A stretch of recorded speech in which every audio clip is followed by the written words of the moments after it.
প্রিয় দেশবাসী, আপনারা জানেন আমরা দীর্ঘ ১.৫ দশকের আওয়ামী জাহিলিয়াতের শাসনের পরে আজকে আমরা মুক্ত বাংলাদেশে সেই সংসদ ভবনকে আমরা ফ্যাসিবাদ মুক্ত করেছি।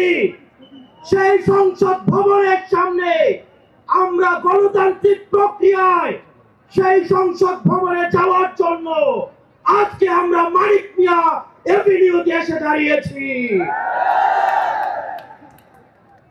প্রিয় দেশবাসী, আপনারা জানেন দীর্ঘ ১.৫ দশকের বেশি সময় ধরে আমাদের দেশে ছিল বিচারহীনতার সংস্কৃতি।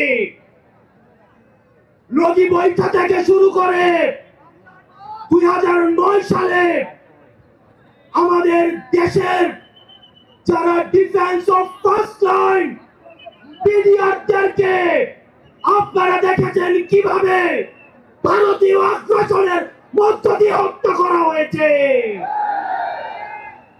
প্রিয় দেশবাসী, আপনারা দেখেছেন এই স্পষ্ট পিডিআর হত্যাকাণ্ডকে পিডিআর বিদ্রোহ হিসাবে চালানো হয়েছে। আপনারা দেখেছেন শাপলা চত্বরে আমাদের দাড়ি টুপিওয়ালা ভাইদের উপরে রাতের অন্ধকারে কিভাবে জেনোসাইড চালানো হয়েছে। আমাদের দাড়ি টুপিওয়ালা ভাইদের সামনে থেকে কিভাবে মাইক কেড়ে নিয়ে যাওয়া হয়েছে।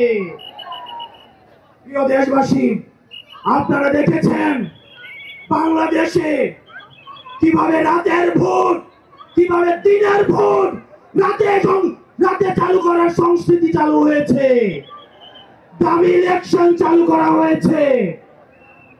আমরা ৫ই আগস্টে এই আওয়ামী লীগের এই দুঃশাসনের আমরা এই দুঃশাসনের কবর রচনা করেছি।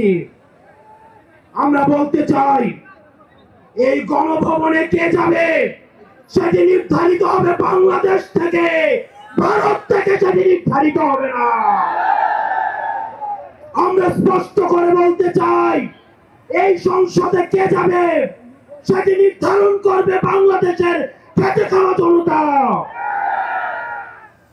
এই সংসদের মস্তদে কে বসবে সেটি নির্ধারণ করবে এই ভূখণ্ডের মধ্যে যারা রয়েছে সেই ভূখণ্ডের মানুষ। আমরা দীর্ঘ ১.৫ দশকের বেশি সময় ধরে আমরা একটা জাতি গড়ে তুলতে পারি নাই। বিভাজনের রাজনীতি আমাদের মধ্যে ইচ্ছাকৃতভাবে জিয়ে রাখা হয়েছে। আমরা স্টেট ডেভেলপ করতে পারি নাই, আমরা নেশন ডেভেলপ করতে পারি নাই। আমাদের প্রতিষ্ঠানগুলো ভেঙে গিয়েছে, আমরা সুশাসন নিশ্চিত করতে পারি নাই, আমরা ফাংশনাল ব্যুরোক্রেসি নিশ্চিত করতে পারি নাই, আমরা স্বাধীন পুলিশ নিশ্চিত করতে পারি নাই, স্বাধীন বিচার বিভাগ নিশ্চিত করতে পারি নাই। আমরা স্বাধীনতার এত বছর পরেও আমাদের তরুণ প্রজন্ম, আমাদের একটা ইনস্টিটিউশন আমরা প্রপারলি ফাংশন করতে দেখি নাই। আমরা আপনাদের কাছে কমিটমেন্ট দিতে চাই এই তরুণ প্রজন্ম আমরা ইনস্টিটিউশন গুলোকে প্রপারলি ফাংশনাল করব। আমরা আপনাদেরকে কমিটমেন্ট দিতে চাই এই বিভাজনের রাজনীতির ঊর্ধ্বে উঠে আমরা একতার রাজনীতি বাংলাদেশে চালু করব। আমরা স্টেট ডেভেলপ করব। আমরা এই ভূখণ্ডের অধিকার আমরা আদায় করতে পারি নাই। আমাদেরকে মাথায় রাখতে হবে বিদেশের সাথে আমাদের বন্ধুত্বপূর্ণ সম্পর্ক থাকবে, কিন্তু কোনো প্রেসক্রিপশনের সম্পর্ক থাকবে না। আমরা স্পষ্ট ভাষায় বলতে চাই আমাদের যখন একটা ছেলে রাস্তায় রক্ত দেওয়া শিখে গিয়েছে, আমাদেরকে কেউ রক্ত দেওয়া থেকে দমায় রাখতে পারবে না।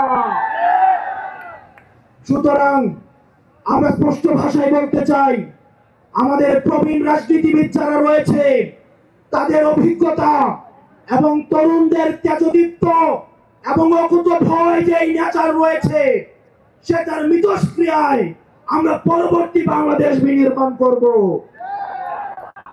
আমরা যতদিন না পর্যন্ত আমরা নিশ্চিত করতে চাই এদেশ থেকে পরিবারতন্ত্র, এদেশটাকে কবরস্থ হয়েছে। এদেশে কামারের ছেলে প্রধানমন্ত্রী হবে, কুমারের ছেলে প্রধানমন্ত্রী হবে। এদেশে যোগ্যতার ভিত্তিতে এদেশে নেতৃত্ব উঠে আসবে। আমরা স্পষ্ট করতে চাই, আমরা একটা সুন্দর বাংলাদেশ গড়তে চাই, যে বাংলাদেশে আমাদের মধ্যে কোনো ধরনের ভেদাভেদ থাকবে না। আমাদের রাজনৈতিক পরমত সহিষ্ণুতা থাকবে, মত প্রকাশের স্বাধীনতা থাকবে, আমাদের দ্বিমত প্রকাশের স্বাধীনতা থাকবে।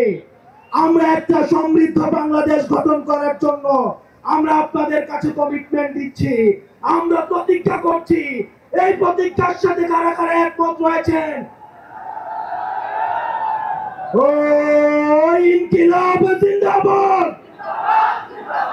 ইনকিলাব জিন্দাবাদ, ইনকিলাব জিন্দাবাদ, ইনকিলাব জিন্দাবাদ। আপনাদের সাথে দেখা হবে আমাদের তরুণদের স্বপ্নের বাংলাদেশে। আসসালামু আলাইকুম ওয়া রাহমাতুল্লাহ।